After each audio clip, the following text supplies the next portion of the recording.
Nah, yang banyak dikutip oleh media adalah yang disebut dengan Purchasing Managers Index. Sama singkatannya PMI ini. Bedain ya tadi, From Manufacturing Index. Ini Purchasing Managers Index. Komponen keempat ini justru kontraksi. Nah, ini mungkin juga menjelaskan mengapa terjadinya PHK ya. Coba kita perhatikan bahwa dalam hal penggunaan tenaga kerja 49,53. Sebagian lebih banyak yang menjawab penggunaan tenaga kerja lebih rendah dibandingkan dengan lebih tinggi. Ya, ini jadi kan masuk akal ya. Ada berita-berita PHK itu. PMI Bank Indonesia triwulan 3 2024 itu akan sedikit menurun di triwulan 4. Memang masih ekspansi tapi indeksnya turun. Nah, sedangkan PMI dari SNP, PMI Manufaktur, itu telah terkontraksi selama 4 bulan. Jadi jauh lebih buruk daripada berita PMI Bank Indonesia tadi. Maka ini jadi tantangan berat untuk reindustrialisasi. Sejauh ini kita mendengar masih akan dikuatkan kembali hilirisasi. Jadi industrialisasi, hilirisasi itu hampir identik dengan industrialisasi. Bedanya kalau industrialisasi tidak memandang apakah inputnya dari impor maupun dari dalam. Kalau hilirisasi sebenarnya ingin menekankan industrialisasi yang berbasis kepada sumber daya domestik, dan itu benar. Nah, mari kita tunggu ya. Memang kita sudah gambarkan tadi, sejauh ini indikator-indikator tidak memberikan kabar gembira, malah yang ada kabar buruk dan tantangan ke depan.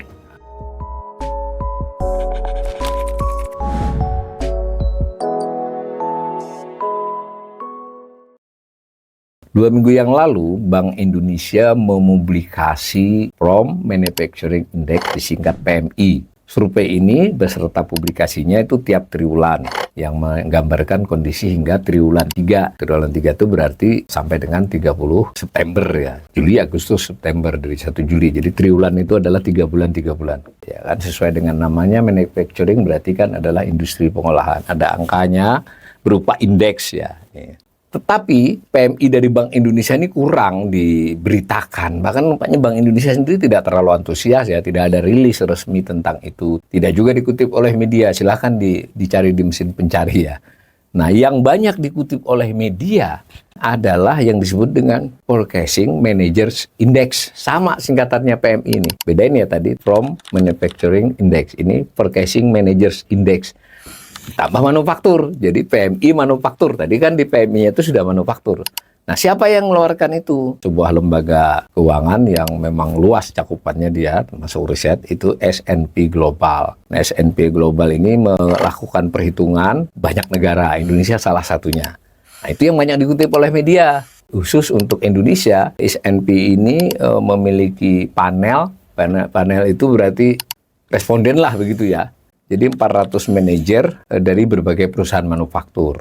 Ya, pertanyaannya berkisar pada bagaimana kondisi produksi, kondisi penjualan, kondisi pesanan, kemudian juga keyakinan mereka di bulan mendatang. Kurang lebih begitu, diolah berupa indeks. Indeksnya juga komposit jadinya. Indeks tertimbang dari indeks-indeks lain di dalam kesatuan survei itu. Nah, apa hasilnya? Ini yang banyak dikutip media ini. Silakan dicari di mesin pencarian ya. Media memberitakan ini. Skor untuk Indonesia itu 49,2. Dari skala 0 sampai 100. 49,2 itu yang penting adalah di bawah 50. Karena ini adalah indeks bersih. Jadi sederhananya, itu menunjukkan dari 400 respondennya tadi, itu lebih banyak yang menjawab kalau di analisis itu skornya itu keadaan buruk gitu loh, kontraksi gitu, menurun. Kalau di atas 50 berarti rata-rata jawaban itu ekspansif namanya, baik. Nah, maka di bawah 50 disebut kontraksi. Ini menarik, berarti sudah 4 bulan ini, Juli, Agustus, September, dan Oktober ini mengalami kontraksi di bawah 50. Dilihat bulan-bulan sebelumnya kan di atas 50 tuh. Ini menandai penurunan aktivitas pabrik manufaktur dengan output dan pesanan baru yang turun. Kurang lebih kesimpulannya begitu. Bagaimana kalau dari S&P ini, PMI-nya kita buat 3 tahun? Nah, ternyata di beberapa bulan ini terendah. Jadi PMI manufaktur selama 4 bulan terakhir ini terendah selama 3 tahun terakhir. Itu gambarnya. Kita pernah rata-rata selama 3 tahun sampai 2024 ini 50,08. Jadi secara umum PMI Indonesia itu sebetulnya cenderung ekspansif ya. Meskipun tipis ekspansifnya 5. Karena ini menimbang yang kontraksi. Nah, tertinggi sepanjang masa itu 57,20 di tahun 2021. Nggak ada di grafik. Oktober. Yang terendah adalah 27,50 di bulan April 2020, persis pada saat pandemi. Oleh karena itu PMI-nya dari S&P ini dianggap cukup menggambarkan kondisi real. From Manufacturing Index Bank Indonesia, PMI adalah sebuah indikator, jadi sama maksudnya sebenarnya, memberikan gambaran umum kondisi sektor industri pengolahan saat ini. Nah, berdasarkan respondennya ya, dan perkiraan di triwulan mendatang. Jadi karena ini triwulan 3 yang sudah terjadi, lalu triwulan 4 kira-kira proyeksinya bagaimana. Tajuk keseluruhannya namanya Survei Kegiatan Dunia Usaha. Jadi PMI itu adalah bagian dari mengolah data survei kegiatan dunia usaha. Dahulu seingat saya, itu bersama-sama Badan Pusat Statistik. Entah itu bersama-sama atau saling mengkompensasi, saya tidak. Tapi sekarang di BPS kelihatannya tidak ada lagi survei kegiatan dunia usaha. PMI Bank Indonesia ini cukup banyak ya respondennya, 600 ya. Dari perusahaan dengan skala usaha menengah hingga besar. Jadi bukan skala kecil ya. Dan tersebar di 34 provinsi di Indonesia. PMI sebagai indeks itu komposit juga. Jadi di bagiannya ada komponen tentang volume pesanan barang, bobotnya 30%, ada volume produksi, bobotnya 25%, ada soal ketenaga kerjaan, bobotnya 20%, waktu pengiriman dan masuk 15%, dan yang kelima inventory, persediaan, bobotnya 10%.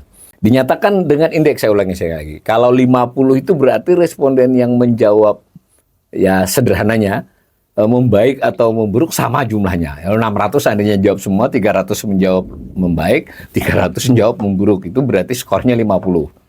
Kalau seluruhnya menjawab meningkat atau membaik, indeksnya jadi 100 dong. Kalau bilang semuanya menjawab memburuk, ya 0. Nah, kalau 50 itu 50-50. Ini menarik, ini gambar yang PMI adalah yang ini, yang abu-abu ini. Ini yang 51,54 ini adalah triwulan 3 yang berlangsung. Lalu triwulan 4 ini 51,13 ya, turun ya, ini salah ketik di atas, 51,13. Tetapi secara definisi tetap yang menjawab meningkat lebih banyak kan. Jadi ibaratnya kalau triwulan 3 itu isinya adalah apakah total seluruh pertanyaan itu bernilai meningkat dari 600 responden itu, lebih dari 300 yang jawab meningkat itu, kurang dari 300 sedikit yang menjawab menurun. Nah, pada triwulan 4 ketika ditanyakan bagaimana prospek di triwulan 4, itu masih lebih banyak yang bilang meningkat. Meskipun, ini perhatian kita nih, skornya turun.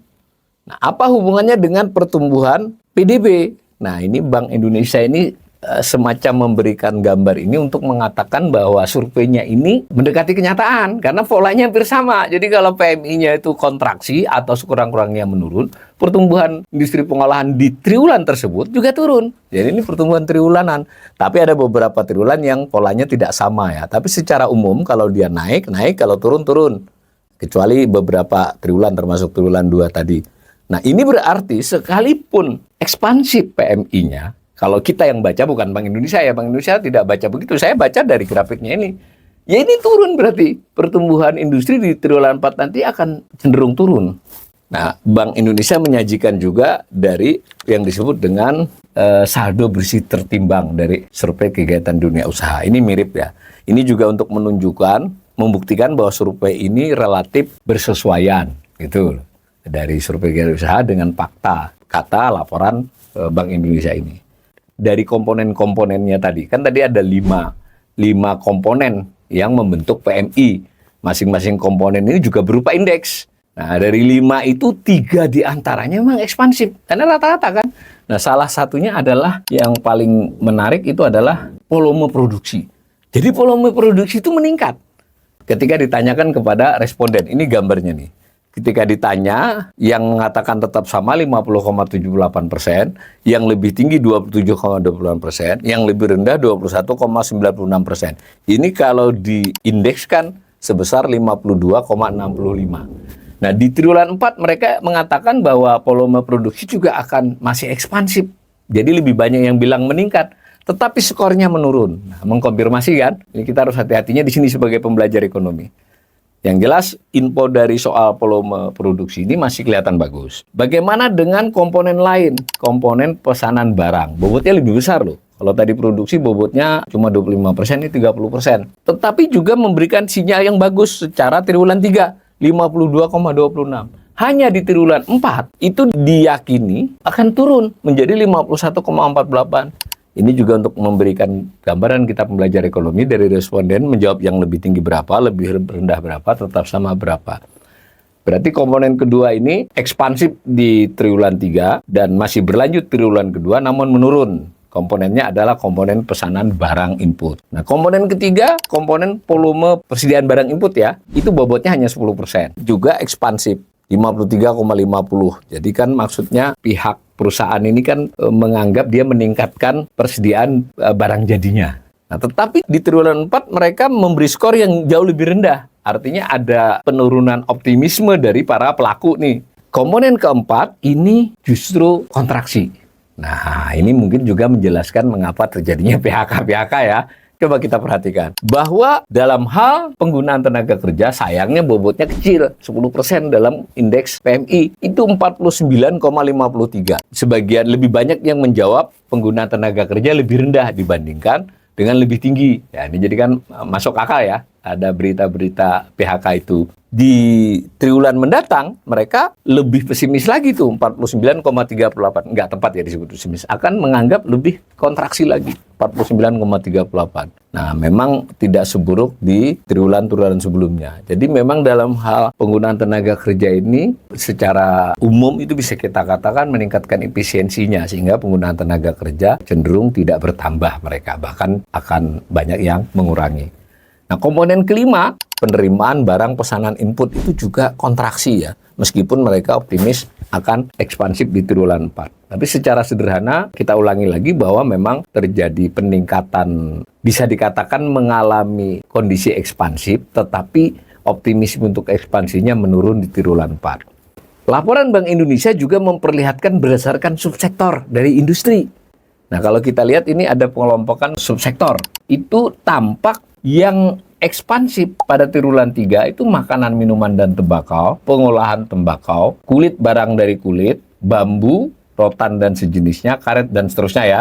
Nah, yang mengalami kontraksi itu, nah ini kan informasi menarik ini, tekstil dan pakaian jadi. Jadi benar ya fenomena itu. Tekstil dan pakaian jadi ini di triwulan 3 ini 47,64. Kita semua harus kritis ini.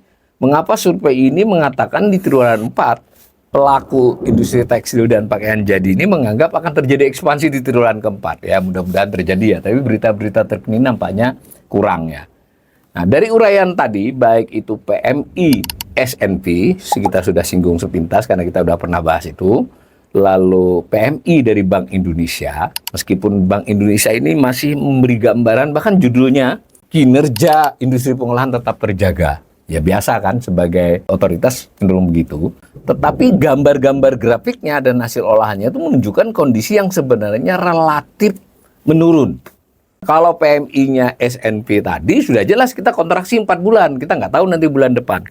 Sebagai pembelajar ekonomi, kita harus punya pemahaman sederhana bahwa PMI, baik itu versinya S&P tadi, Purchasing Manager Index, maupun versinya Bank Indonesia, From Manufacturing Index, itu adalah gambaran jangka pendek ke situasi terkini. Sedangkan kalau kita mau lihat gambaran industri pengolahan dalam jangka menengah dan panjang, ya kita buka data yang lebih luas terkait dengan produk domestik bruto, terkait dengan pertumbuhan industri pengolahan, pertumbuhan beberapa subsektor industri pengolahan, lalu kita juga melihat pangsa atau porsi industri pengolahan terhadap total PDB dan prospeknya. Kurang lebih begitu. Nah, kajian kita di channel ini sudah memperlihatkan bahwa industri manufaktur ini mengalami perlambatan penurunan selama era Pak Jokowi. Ini gambar dari tahun 94. Rata-ratanya hanya 3,44%, lebih rendah dari zaman SBY 4,54. Zaman SBY itu lebih rendah lagi dari sebelumnya. Kesemua ini merupakan bagian dari gejala deindustrialisasi. Nah, 2024 kemungkinan angkanya di kisaran di angka 4,7-4,8. Jadi tetap lebih rendah dari pertumbuhan ekonomi. Salah-salah melihat tadi PMI-nya dari S&P tadi bisa jadi bisa hanya 4,5 nih di 2024 ya. Nah, kemudian kita juga melihat dari data yang lebih panjang dari PBS, itu porsi industri pengolahan terhadap total PDB mengalami penurunan. Jadi kita pernah mencapai hampir 30% di tahun 2002, dari hanya kurang dari 10% di awal pemerintahan Orde Baru, kita mengalami industrialisasi, lalu stagnasi hingga tahun 2009, dari 2009 ke sini. Jadi tidak bisa juga ini disalahkan Jokowi saja ya, tapi juga SBY juga memberi kontribusi penurunan sektor industri. Namun Presiden Jokowi di RPJMN-nya di berbagai pernyataan pejabat-pejabatnya ingin reindustrialisasi. Gagal ya, karena porsinya menurun. Presiden Prabowo baik sejak kampanye sampai sekarang kita sudah mulai mendengar kata-kata industrialisasi, reindustrialisasi, salah satu bagian namanya hilirisasi. Pertanyaannya, apakah hilirisasi dan industrialisasi itu akan memicu pertumbuhan industri, kemudian meningkatkan porsinya? Berarti salah satu syarat untuk tumbuh 8% itu memang industri harus tumbuh di atas pertumbuhan ekonomi. Berarti kan sampai 10% dong, padahal ini baru 4%-an, malah 3,5%. Di samping itu, fakta yang terjadi selama beberapa dekade ini terjadi perubahan struktur ekonomi yang cenderung menjadi kurang kuat. Di mana sektor industri tadi melemah, sektor pertanian tetap bertahan, dan pertambangan justru kembali memiliki peran penting.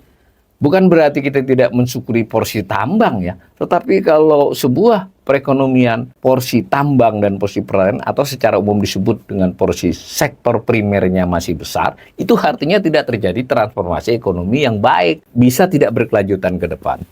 Uraian ini bahwa PMI Bank Indonesia triwulan 3 2024 yang seperti kita utarakan tadi memang masih ekspansif. Tapi Bank Indonesia mengakui dari surveinya, bukan Bank Indonesia berarti ya si respondennya menjawab, Bank Indonesia mengolahnya, itu akan sedikit menurun di triwulan 4. Memang masih ekspansif tapi indeksnya turun. Nah, sedangkan PMI dari SNP, PMI manufaktur, itu telah terkontraksi selama 4 bulan. Jadi jauh lebih buruk daripada berita PMI Bank Indonesia tadi. Nah, kita tadi sudah mengingatkan PMI ini hanya gejala jangka pendek. Jadi kalau cuma urusan kita bagaimana PMI Bank Indonesia maupun PMI SNP ini membaik, ya treatmentnya salah. Treatmentnya tetap ke industrialisasi atau yang tepat tadi reindustrialisasi. Kita mau tunggu nanti nih pemerintahan Prabowo seperti apa langkahnya. Maka ini jadi tantangan berat untuk reindustrialisasi. Sejauh ini kita mendengar masih akan dikuatkan kembali hilirisasi. Semula hilirisasi ini hanya terkait dengan tambang tertentu seperti nikel. Nah, sekarang udah mulai wacananya kemana-mana, baguslah. Itu yang benar, karena dahulu hilirisasi itu pernah dibicarakan di tahun 2013-14. Itu maksudnya hilirisasi itu adalah bagaimana industri terhubung erat, linkage namanya, menggunakan input-input dari pertanian maupun dari pertambangan, diolah agar bernilai tambah. Cuma dalam pembicaraan 1-2 tahun terakhir kemarin, imajinasi orang tentang hilirisasi itu nikel kan. Nah, ini kelihatannya sudah mau dikembalikan, tapi kan tidak cukup hanya wacana. Bagaimana mengembalikannya? Saya secara setengah bercanda di tayangan sebelum ini mengatakan, harusnya kita kebayang namanya hilirisasi itu bisa mengolah pisang ya, menjadi keripik pisang, menjadi jus pisang, menjadi apa, bahkan yang bisa diekspor. Bahwa hilirisasi itu bisa mengolah kayu rakyat menjadi furniture dan seterusnya yang lebih bernilai tambah. Jadi industrialisasi, hilirisasi itu hampir identik dengan industrialisasi. Bedanya kalau industrialisasi tidak memandang apakah inputnya dari impor maupun dari dalam. Kalau hilirisasi sebenarnya ingin menekankan industrialisasi yang berbasis kepada sumber daya domestik, dan itu benar. Nah, mari kita tunggu ya. Memang kita sudah gambarkan tadi, sejauh ini indikator-indikator tidak memberikan kabar gembira, malah yang ada kabar buruk dan tantangan ke depan. Ini menjadi agenda pemerintahan Prabowo dan sebenarnya menjadi agenda semua otoritas ekonomi. Otoritas ekonomi itu ada Bank Indonesia, ada Otoritas Jasa Keuangan, dan jangan lupa ada DPR, karena ada undang-undang yang harus mereka ikut selidiki, bahas, dan tentukan. Dan tentu juga para pelaku ekonomi. Para pelaku ekonomi besar, terutama menengah dan besar, tentu akan menekankan pada keuntungan ya. Tetapi jika narasinya benar, suasana bernegara benar, ada kepercayaan kepada masa depan bangsa, kepada pemerintah, kepada kondisi semua, kita bisa berharap sifat sikap nasionalisme mereka juga membaik, karena nasionalisme yang benar yang diikuti oleh para pemilik modal besar khususnya itu sebenarnya juga demi keselamatan dan keamanan mereka dan turunannya, dan yang lebih penting lagi mereka bisa bersama-sama membangun bangsa ini dengan rakyat kecil sekalipun.